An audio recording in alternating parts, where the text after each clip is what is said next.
नमस्कार प्रेक्षकांनो, या मालिकेच्या येणाऱ्या जबरदस्त भागामध्ये अतिशय रोमॅन्टिक आणि वळण घेणारा ट्विस्ट आपल्यासमोर आला आहे. आणि त्यामध्ये आता स्वानंदीने तिच्या हुशारीने सरपोतदारांच्या घरी जाताच घडलेल्या एकाच भयानक घटनेत ज्या वेळेस आता स्वानंदी समोर तगडा पुरावा येतो आणि मंदाकिनीवरती आरोप केलेला हा खरा सिद्ध होऊन मंदाकिनीने मल्लिकाकडून आदिरा आणि रोहनचा संसार मोडण्यासाठी पैसे घेतले. मंदाकिनीने आता मल्लिकाच्या सांगण्यावरून डिवोर्स पेपर पाठवून आदिरा रोहनमध्ये गैरसमज निर्माण केल्याचे सत्य आता स्वानंदीसमोर येऊन तगडा पुराव्यानिशी स्वानंदी ज्यावेळेस आता सरपोतदारांच्या घरातून निघून राजवाड्यांच्या घरी येते, त्याच वेळेस आता दुधाचे दूध आणि पाण्याचे पाणी करत मंदाकिनी मल्लिकेचा खरा चेहरा समोर आणून एकाच तगड्या पुराव्याने ज्या वेळेस आता तो सिनेमा स्वानंदी ही सगळ्यांना दाखवते, त्याच वेळेस आता आदिराच्या प्रेमाने रागाचा रुद्रावतार दाखवत समर मल्लिकाला आता कसा डोक्यावर उचलवतो आणि डोक्यावरून आता मल्लिकाला खाली आता जमिनीवरती आपटवून समर हा आता स्वानंदीच्या पुराव्याने कसे आता मल्लिकाला भयानक शिक्षा देतो. एकाच तगड्या पुराव्याने दोघांमधला गैरसमज मिटवत आदिरा आणि रोहनला स्वानंदी कशी एकत्र आणते आणि आदिरा रोहनला एकत्र करताच आता आजी समर स्वानंदीच्या प्रेमाची कशी विण गुंपते. प्रेक्षकांनो, हे सगळे या व्हिडिओमध्ये आपल्यासमोर आलं आहे. तर चला तर व्हिडिओला सुरुवात करूयात. त्यामध्ये आता आदिरा आणि रोहन दोघांच्यामध्ये दुरावा आणून रोहनने आदिराला डिवोर्स पेपर दिले. हे आता सत्य मल्लिकाने आदिरासमोर आणि समोर आणलेलं असतं आणि त्यामुळे आदिराला जबरदस्त धक्का बसलेला असतो.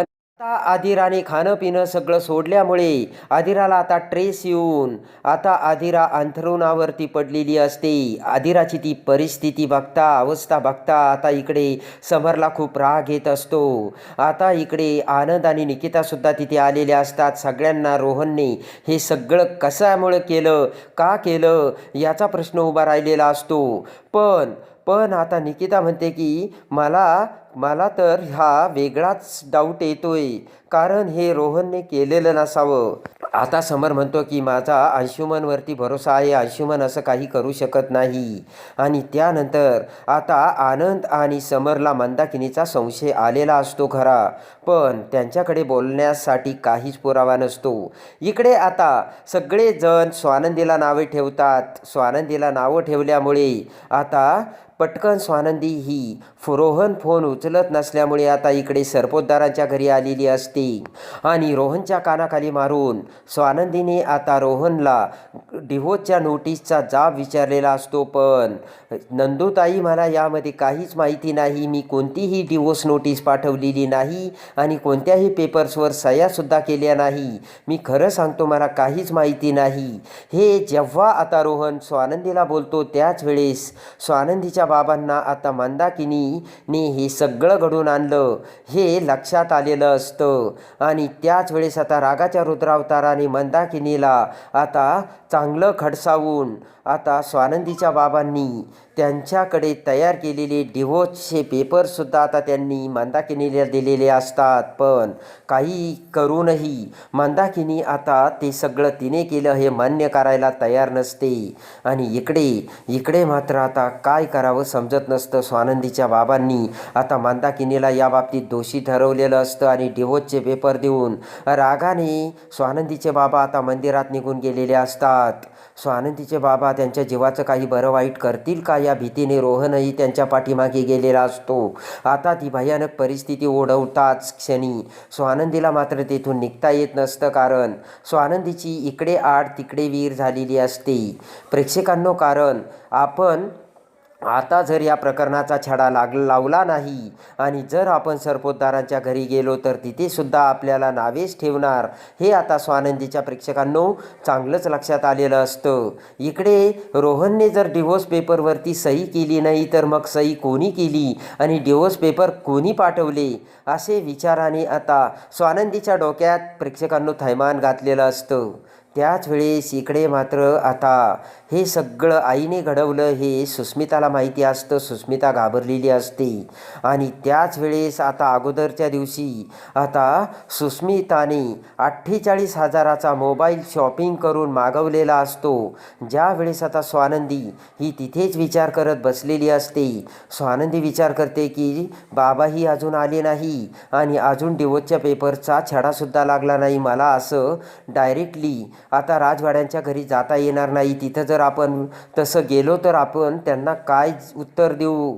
आणि या विचाराने स्वानंदीसुद्धा तिथेच असते. आता इकडे स्वानंदी ही घरामध्ये सुस्मितासोबत बसलेली असताना पटकन आता तो डिलिव्हरी बॉय तिथे येतो आणि सुस्मिताचं नाव विचारून तुमच्या नावाचं पार्सल आल्याचं सांगतोय. आणि कुरिअरवाल्याने 48,000चं पार्सल आल्याचे सांगताच स्वानंदीला धक्का बसतो आणि स्वानंदी विचार करते की सुस्मिताकडे एवढे पैसे कुठून आले असतील. सुस्मिता ते पार्सल घेते आणि त्याच वेळेस आता स्वानंदी सुस्मिताला विचारते, सुस्मिता 48,000चं पार्सल घेण्यासाठी तुझ्याकडे एवढे पैसे कुठून आले. सुस्मिताची घाबरगुंडी उडते. सुस्मिता आता ततमम करू लागते. पण त्याच वेळेस इकडे आता स्वानंदी दम देत सुस्मिताला म्हणते, हे बघ सुस्मिता, तू खरं सांग. आणि आता ते ऐकताच आता सुस्मिता पोपटासारखी भडाभडा बोलू लागते. घाबरलेली सुस्मिता हे सगळं आईने करायला सांगितलं आणि मल्लिका काकू आईला हे सगळं करण्यासाठी पैसे देत होती आणि हे तेच पैसे असल्याचे सुस्मिता ज्या वेळेस स्वानंदीला सांगते त्याच वेळेस दुधाचे दूध आणि पाण्याचे पाणी होऊन आता खरं सत्य स्वानंदीसमोर आलेलं असतं. आणि मल्लिका काकू ज्या अर्थी मंदाकिनीला म्हणजे आईला पैसे देत होती त्याच अर्थी आदिरा आणि रोहनला वेगळं करण्यासाठीच हा त्यांचा डाव होता हे आता स्वानंदीला कळून चुकलेलं असतं. आणि त्यानंतर रागाने आता स्वानंदी ही मंदाकिनी समोर येते आणि म्हणते की आई, तू मल्लिका काकूकडून पैसे घेतले. तर आता मंदाकिनी तोंडाला हात लावते आणि म्हणते, स्वानंदी अगं काय बोलतेस तू. स्वानंदी म्हणते, हे बघ आई, तू खोटं बोलू नकोस. आता लगेच आता स्वानंदी सुस्मिताला घेऊन येत म्हणते की 48,000चा मोबाईल घेण्यासाठी सुस्मिताकडे पैसे कुठून आले आणि तुझ्याकडे एवढे कुठून आले. आता ते ऐकताच मंदाकिनीची बोबडी वळते. रागाने मंदाकिनी म्हणते की दिले मी बहीणबाईंनी मला पैसे आणि मला माझ्या आनंदासाठी त्यांनी मला पैसे दिले. तुम्ही काय मला पैसे देत होता का. आणि घरी आपल्या मुलखाची गरिबी आणि त्या अवस्थेत त्यांनी जर पैसे दिले तर कुठं काय बिघडलं. स्वानंदी म्हणते की आई, मी तुला तेच सांगते, तू त्यांच्याकडून कशासाठी पैसे घेत होती आणि तू आत्तापर्यंत किती पैसे घेतले. मंदाकिनी म्हणते, स्वानंदी काहीही बडबडू नकोस, प्रेमाखातर त्यांनी मला पैसे दिलेत. आता मात्र स्वानंदी ही सुस्मिताकडे बघते. सुस्मिताने स्वानंदीला आईच्या कपाटातले ते पैसे दाखवलेले असतात. तर स्वानंदी म्हणते की आई, तुझ्याकडे आत्तापर्यंत 7 ते 8 लाख रुपये कपाटात आहेत. ते पैसे कुठून आलेत. आता मात्र मंदाकिनीला धक्का बसतो. सुद्धा मंदाकिनी आता स्वानंदीला काही एक सांगत नाही. तर इकडे आता सुस्मिता स्वानंदीला तो मल्लिकाचा व्हिडिओ दाखवते आणि त्या व्हिडिओमध्ये मल्लिकाने मी जे सांगेल ते जर तुम्ही केलं तर तुम्हाला असेच पैसे मिळत राहतील याचा तो रेकॉर्डिंगचा व्हिडिओ आता ज्यावेळेस स्वानंदी बघते, स्वानंदी तोंडाला हात लावते. आणि जेव्हा आता स्वानंदी तो व्हिडिओ मंदाकिनीला दाखवते, मंदाकिनीची बोबडीच वळालेली असते. आणि रागाने आता स्वानंदी मंदाकिनी, रोहन आणि सुस्मिता तिघांनाही घेऊन राजवाड्यांच्या घरी येतेस. इकडे आता समर, आनंद, निकिता स्वानंदी येण्याची वाटच बघत असतात. आणि सगळ्यांच्या समोर आता स्वानंदी ही मल्लिकाला एक्सपोज करून ज्यावेळेस आता सुस्मिता आता स्वानंदीसोबत तिथे येते, समोर सगळेजण आता स्वानंदीकडे बघतात. आणि आता मल्लिकाची घाबरगुंडी उडालेली असते. आणि लगेच आता समर म्हणतो, काय झालं, गेले होते ना तुम्ही छडा लावायला. आणि कुठेही तो रोहन, तर रोहनही पाठीमागून आलेला असतो. आणि त्याच वेळेस आता स्वानंदी म्हणते की आदिराचे डिव्होर्स पेपर तर आधी रोहनच्या सहीचे आदिराला पाठवले गेलेत, पण ते डिव्होर्स पेपर कसे आणि कोणी पाठवले याचा मी पुरावा घेऊन आले. ते ऐकताच आता मल्लिकाला धक्का बसतो. आणि प्रेक्षकांनो, मल्लिका आता कावरी होते. आणि स्वानंदी मल्लिकाकडे बोट करत म्हणते की डिव्होर्स पाठवणारी व्यक्ती आणि डिव्होर्स देणारी व्यक्ती दोघीही इथे आहात. आणि लगेच आता मल्लिकाकडे आणि मंदाकिनीकडे बोट करत आता स्वानंदी म्हणते की मल्लिका काकूनी आईला पैसे देऊन आदिरा आणि रोहनचा डिवोर्स घडवून आणण्यासाठी रोहनच्या खोट्या सह्या करून आईकडून आता डिवोर्सचे पेपर घेऊन मल्लिका काकूने ते आदिराला दिले. यामध्ये रोहनला हे काहीच माहिती नाही. रोहनने असे कुठलेच डिवोर्स पेपर पाठवले नाही आणि कोणतीही सही केली नाही. डिवोर्स पेपरच्या बदल्यामध्ये मल्लिका काकू ही आईला फ्लॅट घेऊन देणार होती आणि त्यासाठी आईने हे सगळं केलं. हे सत्य जेव्हा पुराव्यासकट आता स्वानंदी ही समोर आणते. सगळ्यात मोठ्या सत्याचा आता भडका उडालेला असतो आणि सगळ्यात मोठ्या पुराव्याचा तो व्हिडिओ आता समोर आणि सगळेजण बघताच आता मोठा धक्का बसतो आणि त्याच वेळेस आता दुधाचे दूध आणि पाण्याचे पाणी झालेले असते. प्रेक्षकांनो, आता ते सगळं बघून आता मल्लिका ही मंदाकिनीला म्हणते की काय हो मंदाताई, अहो तुम्ही काय बोलता? पहिल्यापासून तुम्ही आदिराचा संसार टिकवावा, आदिरा तिथे राहावे म्हणून माझ्याकडून पैसे घेत होतात. आता ते ऐकून मंदाकिनीची बोबडीच वळते आणि आता मल्लिकाने ह्या सगळं आपल्यावरती टाकलं हे बघून मंदाकिनी आणि सुस्मिता दोघीही पुढे येतात आणि तो व्हिडिओ समरला दाखवतात. मल्लिकाचं ते स्वतःच्या आवाजाचं रेकॉर्डिंग ऐकून आता समरला मल्लिकाचा राग आलेला असतो आणि हात जोडत आता मंदाकिनी म्हणते की हे सगळं मला व्याहीनबाईने करायला सांगितलं. आदिराचा जर संसार मोडला तर तुम्हाला फ्लॅटसुद्धा घेऊन देईल असे म्हणत त्यांनी मला 4 BHK फ्लॅटसुद्धा दाखवला असे आता मंदाकिनी ही समरला सांगते. आणि एका मिनिटात आता मंदाकिनी ही समरच्या पायाशी आलेली असते.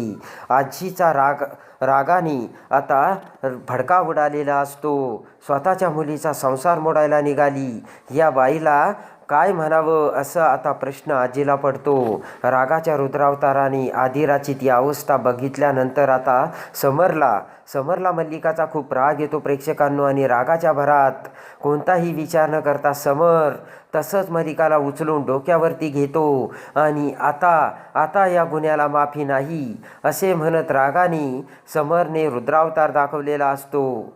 आता आजीने सुद्धा तिसरा डोळा बिघडलेला असतो. प्रेक्षकांनो, आजी समरला म्हणते पिंट्या हिची गय करू नकोस, टाक हिला डोक्यावरून खाली आणि आत्ताच्या आत्ता हिला बाहेर काढ. त्या आदिराची अवस्था ही जी काही झाली सगळं या मालिकामुळे झालंय आणि आता समरला राग आलेला असतो आणि इकडे आता स्वानंदिनी तगड्या पुराव्यानिशी सुस्मिता मंदाकिनी आणि रोहनला राजवाड्यांच्या घरी आणून दुधाचे दूध आणि पाण्याचे पाणी केलेले असते आणि त्याच वेळेस आता खरी मंदाकिनी आणि खरी मल्लिका समोर आणून आदिरा आणि रोहनला एका झटक्यात आता स्वानंदीने एकत्र आणलेले असते. रडतच आदिराने आता रोहनकडे धाव घेतलेली असते आणि प्रेमाने रोहनला आदिरा मिठी मारते. रोहन म्हणतो, आदिरा तू तरी माझ्यावरती विश्वास ठेवायचा होता. जसं तुझं माझ्यावरती प्रेम आहे तेवढंच माझंसुद्धा तुझ्यावरती प्रेम असताना तू या डिवोर्स पेपरवरती विश्वास कसा ठेवला आणि ठेवला तर ठेवला, तू मला फोन करून का नाही विचारलं? तर आता आदिरा म्हणते की रोहन, मी तुला खूप फोन केले पण तुझा फोन लागत नव्हता आणि लगेच आता रोहन फोन बघतो तर रोहनचा नंबरसुद्धा ब्लॉकलिस्टमध्ये टाकलेला असतो आणि आता ते बघून रोहन म्हणतो, आई तू माझा नंबरसुद्धा ब्लॅकलिस्टमध्ये टाकला. आणि तेवढ्यात आता मंदाकिनी ही सुस्मिताकडे बघते तर सुस्मिताने तो नंबर आता ब्लॅकलिस्टमध्ये टाकलेला असतो. हे आता सुस्मिताला आठवतं. आता मात्र या गोष्टीला क्षमा नाही असे म्हणत आता रोहन आणि स्वानंदीसुद्धा मंदाकिनीवरती भडकलेल्या असतात. इकडे आता प्रेमाने रोहनने आदिराला मिठी मारलेली असते आणि एका झटक्यात स्वानंदीने रोहन आणि आदिराला एकत्र आणलेलं असतं आणि दोघांच्याही संसाराची वीण पुन्हा एकदा नव्याने जोडली गेलेली असते. स्वानंदीने एवढं सगळं केलं आणि स्वानंदीवरती आपण काय वाटेल ते आरोप केले हे सत्य आता समोर येऊन पटकन आता समरने स्वानंदीची माफी मागितलेली असते. तर खरी मल्लिका आणि खरी मंदाकिनी समोर आणून जाऊन दुधाचे दूध आणि पाण्याचे पाणी झालेले असते. त्याच वेळेस इकडे मात्र आता स्वानंदीच्या बाबांनी मंदाकिनीला डिवोर्स देऊन कायमचा आता विषय संपवलेला असतो आणि मंदाकिनीला बाहेरचा रस्ता दाखवलेला असतो. आणि इकडे आता मल्लिका मंदाकिनीचा खरा चेहरा समोर येऊन मंदाकिनीला तर आता डिवोर्स मिळालेलाच असतो. तर प्रेक्षकांनो, आजी आता मल्लिकाला घराबाहेर काढणार का आणि समर आणि स्वानंदी एकत्र येणार का, हे बघण्यासाठी आणि या मालिकेच्या प्रत्येक अपडेटसाठी आपल्या चॅनलला लाईक करा, सबस्क्राईब करा.